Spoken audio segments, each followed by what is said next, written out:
je dirais tous les jours, du lundi au jeudi, nous avons l'habitude de débriefer ces minutes que nous avons passées ensemble, Anne-Charlotte. Et comme je sais que vous connaissez de nom, de vue, notre psychanalyste qui est à côté de moi, qui s'intitule Christian Richaume, eh bien voilà, on va débriefer. Bonjour Christian. Bonjour Cyrielle, bonjour Anne-Charlotte. Bonjour Christian.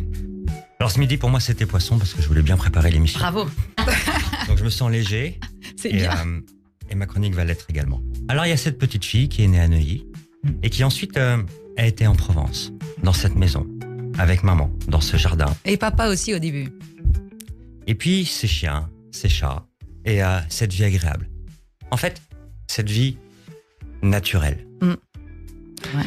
C'est important parce qu'on va y revenir. Et donc c'est une petite fille unique qui se crée son propre monde en jouant des heures à la Barbie. Qui est sage, qui est solitaire, mais qui développe son imagination. Et qui développe ses envies. Qui a envie de quelque chose pour son propre avenir. Et elle comprend une chose, c'est que si c'est pas elle qui le fait, ça se fera pas. Alors, avec ses Barbies, elle s'invente des histoires, elle se crée son monde, et puis elle a envie de voir loin. Elle a envie de sortir de cette condition, elle a envie de rêver. Et pour rêver, il y a le cinéma.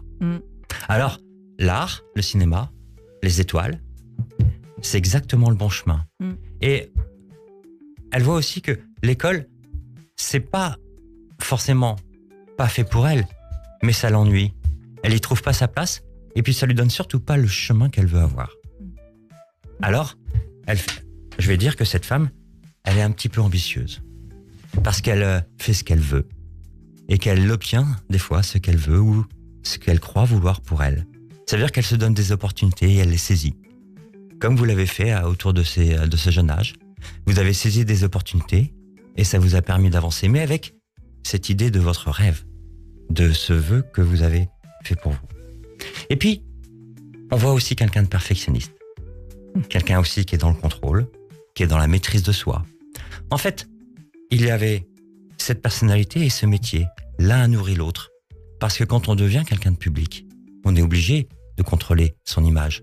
Quand on est très jeune, on est obligé d'avoir conscience du regard des autres et de s'adapter. Et de faire en sorte que on ne peut pas forcément tout dire et tout faire. Donc on se maîtrise. Et on essaye de bien faire. On essaye d'être à la hauteur. On essaye de pas décevoir. Et puis, ça peut montrer aussi, le contrôle, un besoin de sécurité. Parce qu'au fond, il peut y avoir un doute. Et parce qu'au fond, il y a une grande sensibilité. Il y a quelqu'un qui est sensible. Et quelqu'un qui a transformé cette sensibilité et qui a appris aujourd'hui que la sensibilité, c'était pas une fragilité. Que la sensibilité, ça peut être aussi un moteur. Parce que vous nous l'avez dit, il faut qu'il se passe quelque chose. Et c'est votre moteur, en fait. C'est votre moteur qui vous pousse dans l'action avec cette recherche de stabilité, cette recherche de sécurité. Alors, on peut dire que dans votre parcours, il y a eu un moment où vous avez été pris par le ventre. Et que le ventre vous a dit, il faut faire autrement peut-être. Et que c'est du ventre que vous êtes arrivé à ce livre, au bien-être. Cette façon dont mon ventre, mon anxiété, ce dérèglement m'a dit, il faut que je vois les choses autrement. Et du coup, vous avez retrouvé votre liberté. Ce qui, avant, était un tremplin est peut-être devenu quelque chose qui vous enfermait. Et aujourd'hui, on vous sent complètement libre. On vous sent plus vous-même, plus authentique. Une femme qui est solaire, même si elle aime pas trop le soleil, mais qui aime la lumière.